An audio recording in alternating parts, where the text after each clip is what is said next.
देखूं 12 गेज है नहीं है। नहीं भाई साहब, थोड़ा हल्का लग रहा है। जिम इक्विपमेंट्स परचेज करते में सबसे पहले जो सवाल आता है हम सबके मन में, वो आता है क्वालिटी का। देखिए, आपको एक बात बता देता हूँ मैं आपको कि सबसे पहला सवाल आना भी यही चाहिए कि क्वालिटी क्या होगी। तो देखो, लेकिन क्या होता है कि आज मैं आपको एक बात बताता हूँ कि आप जिम चलाते हैं, ठीक है, आपको बॉडी बनाने का एक्सपीरियंस है, आपको एक्सपीरियंस है कि कौन सी एक्सरसाइज करनी है, और हम जिम बनाते हैं। हमें एक्सपीरियंस ये है कि जिम मशीन्स कैसे बनाए, कौन सा लोहा यूज होना चाहिए, वायर कौन सी यूज होनी चाहिए, ठीक है जी, उसके अंदर वायरिंग कौन सी कंपनी का यूज होना चाहिए। ज्ञान प्राप्त करना है और आपको इन फ्यूचर अपना जिम सेटअप लगाना है, या अभी भी हाल ही में लगाने चाह रहे हो या ऑर्डर दे चुके हो, तो इन बातों का ध्यान रख लेना जो आपको मैं इस वीडियो में बताने वाला हूँ। क्वालिटी के बारे में क्या ध्यान रखना है। Dear friends, welcome to our YouTube channel Ever Fit में आपका स्वागत है। देखिए फ्रेंड्स, जैसा भी आपसे मैंने प्रॉमिस किया था कि मैं आपको एक मशीनों के बारे में एक नॉलेज देता रहूंगा कि एक्चुअल में मशीनों में होना क्या चाहिए, क्वालिटी क्या होनी चाहिए, पाइप क्या होना चाहिए। सबसे पहले हम लोग करते हैं पाइप की बात। देखिए, एक बेसिक चीज जो होती है मशीन के अंदर होती है पाइप, ठीक है। ये पाइप जो होते हैं हम लोग बोलते हैं, आपने कई बार सुना होगा 4x2। आखिर ये 4x2 होता क्या है, सबसे पहले आप ये समझेंगे।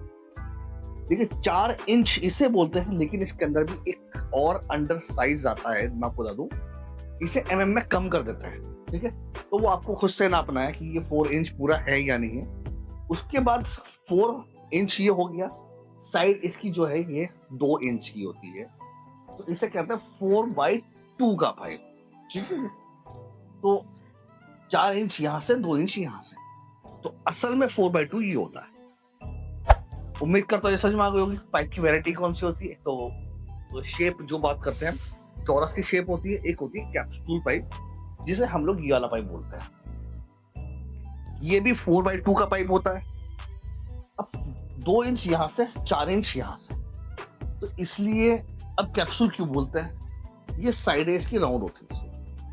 अगर हम पाइप को पलट के देखेंगे तो एक कैप्सूल की शेप में होता है, जैसे हमारा कैप्सूल होता है ना, जो हम कैप्सूल खाते हैं, डीएसआर कैप्सूल होता है और भी कोई सी कैप्सूल वाइप होता है।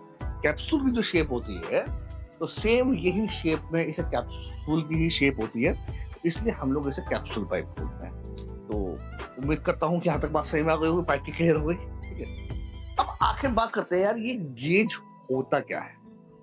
देखिए, गेज जो होता है वो पाइप की वॉल की थिकनेस होता है, ठीक है।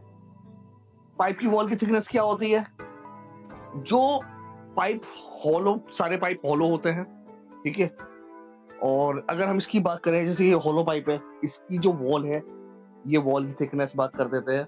अगर ये प्लेट लगी हुई है, खाली गेज पाइप में यूज नहीं होता, ये प्लेट लगी हुई है, कितनी मोटी प्लेट है, इसे हम एमएम में भी नाप सकते हैं, हम इसे गेज में भी नाप सकते हैं, ठीक है।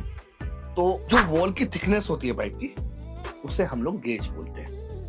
आपका पाइप का क्लियर हो गया कि पाइप होता क्या है और होना क्या चाहिए। अब आप ये देखिए कि एक्चुअली क्या ना, बहुत से लोग क्या होता है, जिम परचेस करने चले जाते हैं। अब वो जाके बड़ी टेस्ट में जाके कहते हैं, भाई साहब मुझे 4x2 का पाइप चाहिए, 12 गेज होना चाहिए, और उसके बाद जाते हैं, देखूं 12 गेज है नहीं है।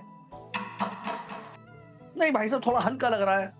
अबे बावले, तो जिस पर हाथ मार रहा है वो 10 गेज का पाइप है, और भी भारी पाइप है। हाथ बजाने से कुछ नहीं पता लगता।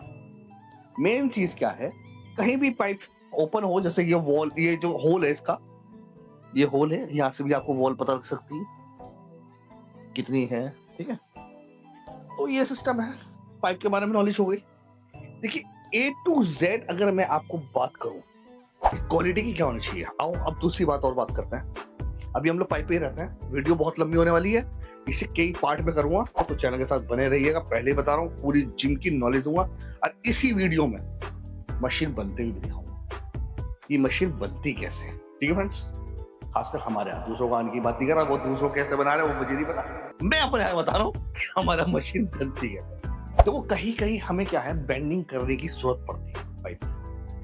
तो वो क्या होता है कि जो लोकल मैन्युफैक्चरर्स है, आज मेरठ के अंदर गली गली में कारखाने खुले हुए हैं, जिन कारखानों से आप लोग बहक जाते हो। उन्होंने फेसबुक इंस्टाग्राम पे बहुत अच्छा अच्छा पोस्ट बना के डाल देते हैं, आप उनकी बातों में आ जाते हो।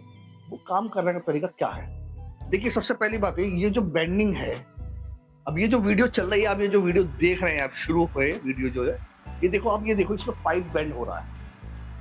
ये बैंडिंग मशीन से ही पाइप बैंड होना चाहिए। नहीं तो दूसरा तरीका क्या होता है, मैं आपको बताता हूँ फ्रेंड्स।